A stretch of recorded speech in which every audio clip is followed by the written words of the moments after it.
Phải á. Chị cũng không kịp mà đoàn nào nó tám mất tiết á. Nhắm đai mà. Này mà ba. Ôi đai mà. Ôi sao. Nghe xong tao mệt mũi. Trong bao rồi mà. Ăn cho ai hả? Phăng rồi.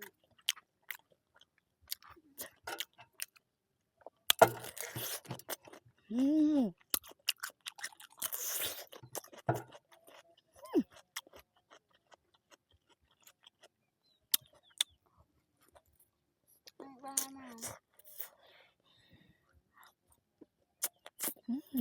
Sao sợ mùi là nó sáng á.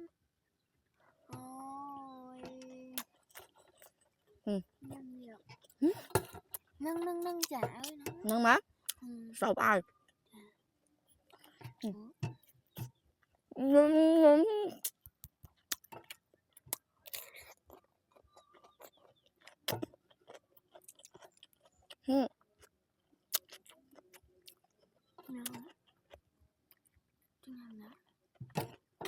Cho màn đi. Tới.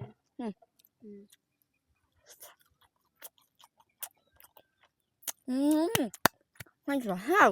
Ôi nụ plù thông mà chị cả ơi. Anh lấy vậy. Thế à, thăm ai vậy?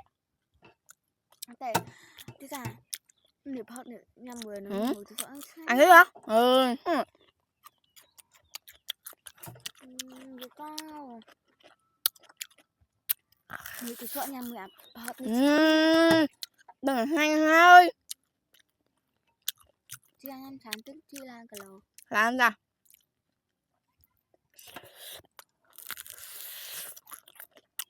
Chị nhằm mà chị cả.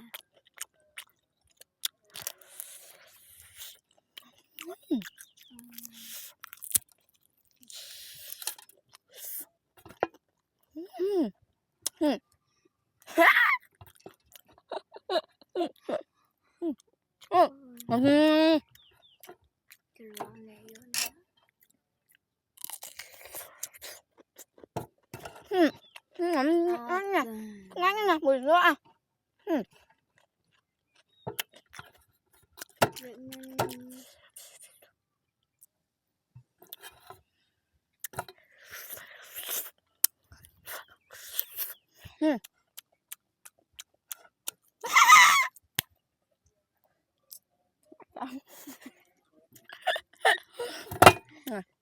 Thôi dạ. Nghe cái này mùi là đấy ha. Thì mùi nữa là ngon vậy chị. Wow. Thứ hai không. Ôi nhựa nhưng mà tôi Mày ta. Môi nè.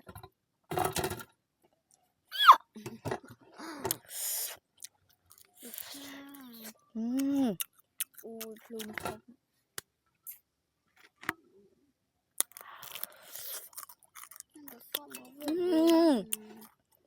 Ra cho rửa tay, chắc chỉ rửa ngon. Ôi cái sao.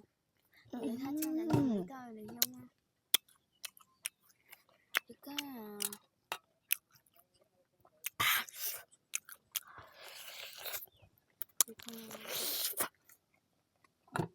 ô nè chị ơi chị cao.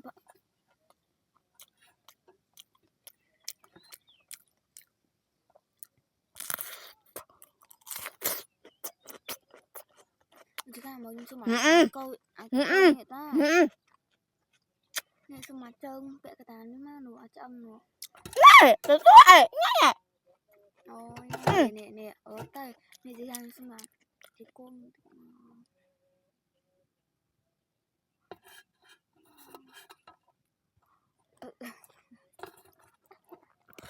nhiều phật nó các bạn này nó cạnh mặt màn tí kìa tí tay Bài mấy? hơi Dâm. Cái ai mùi hơi?